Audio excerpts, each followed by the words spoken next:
is up, guys? Today we are back at my dad's shop working on the Tracker again. If you are looking for an update on the shed ship, don't worry, that is coming very soon. I've got a big update for that as well. Have not forgotten about it. But today we are installing a 2-inch lift kit on the Tracker. This is going to be a 2-inch puck lift, a spacer lift if you will. I'm really excited to get this on. I've been waiting for this for a long time, and I've got a little special surprise for you at the end as well, so be sure to stick around and see what I've got in store. Let's get started.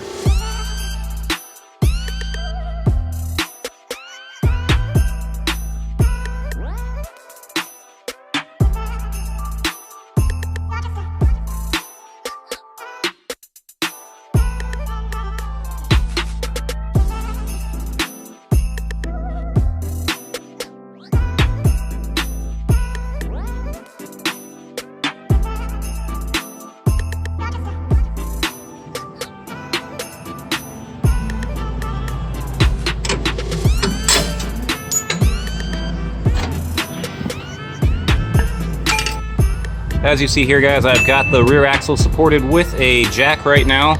The shocks are pulled, the new ones that are 2 inches longer are hanging. I'm working on dropping the axle. My issue right now is the emergency brake cables are causing tension and preventing me from lowering it all the way down. I've already removed this guide bracket from each side, and I still don't have quite enough, so I'm going to try and loosen the cable up a little further to make sure I can get this axle all the way down. I am underneath of the car right now. I am looking at the back axle out the back of the car, looking up by this spring here, a little further up.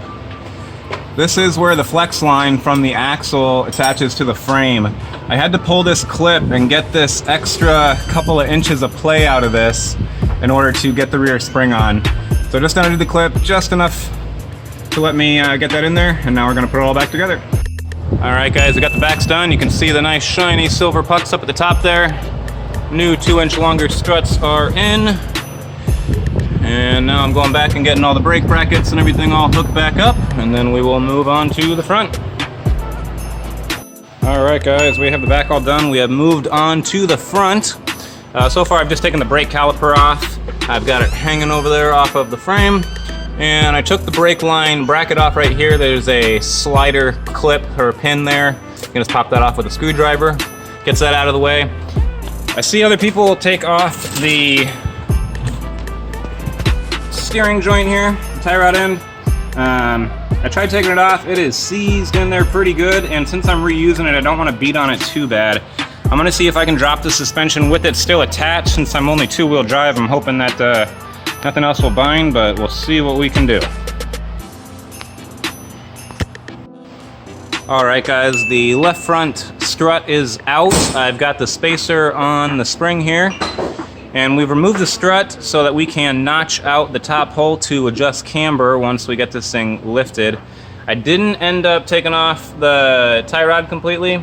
I did take off the sway bar on each side so that it could drop down far enough, and that was just enough to let us slip that spring back in there with a little bit of two-man help. We're going to slot these holes. I'm going to get the other strut off, and we're getting pretty close. With the struts out, these are the factory struts. We have pounded out the studs out of the top. The instructions say to drill them out. It's not really necessary. They're just spline fits, so you can pound them out. And then down here, we are in the process of rounding out these top holes on the strut. That's going to give us our camber adjustment so that when we put this back in the vehicle, we're not going to have the top of our tires sticking out. So that'll give us a little slot where we can tip them back in.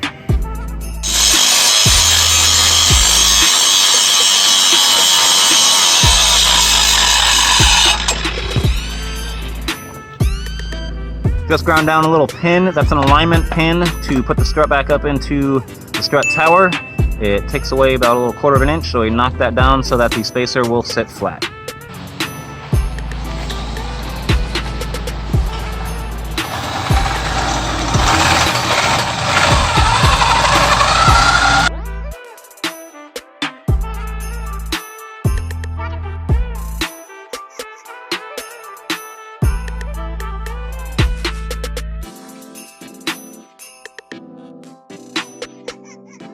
Alright guys, we are done putting the lift kit on the Tracker. It is looking pretty sweet. A couple inches higher now. Like I said, I have one more surprise for you. So take a look at some of these shots I took of it. right after coming out of the shop, and then let's go take a look at the other surprise I have waiting.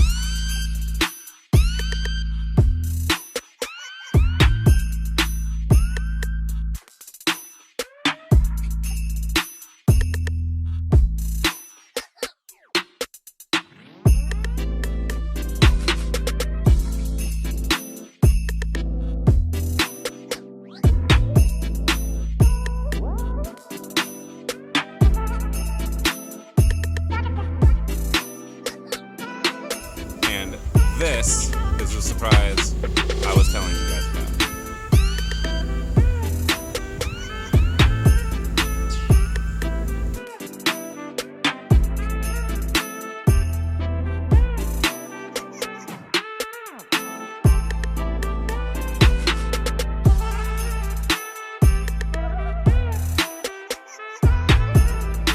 That's right, guys. In addition to the 2-inch lift, I have installed a set of 31 by 10.5 by 15 tires. I wanted to go with a slightly skinnier tire, seeing as how it's only 2-wheel drive. These are used tires. They still got decent tread on them. But with what I've already done with the truck, I haven't actually had to trim or modify anything else after installing the lift and putting these tires on to make them clear. If you'll remember, I've already cut off the front half of the bumper, or the bottom half I should say. And so that gave me clearance up here. But aside from cutting that off and removing those lower bumper brackets and then cutting the fender liner off right there at the bottom, I haven't had to do anything else. As you can see here, the tire's just barely clear the fender. And I've gone over some gnarly railroad tracks. I've taken it over a few good potholes, and so far I haven't heard anything rub. In the back, just clearing that back bumper. The only spot I did see was here on the frame rail. You can see it's wearing off, just barely wearing off some of the paint that I had sprayed on there a while back. But I think that's only at full lock, and I'm trying not to lock it all the way over, but other than that,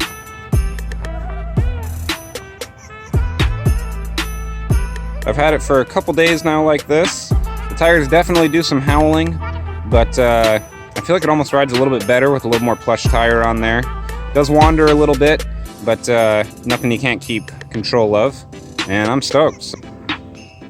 Let me know what you guys think in the comments below, and I'm still looking for a name for this thing, so if you have any ideas, feel free to leave those too. Be sure to like and subscribe, and we'll catch you guys on the next one.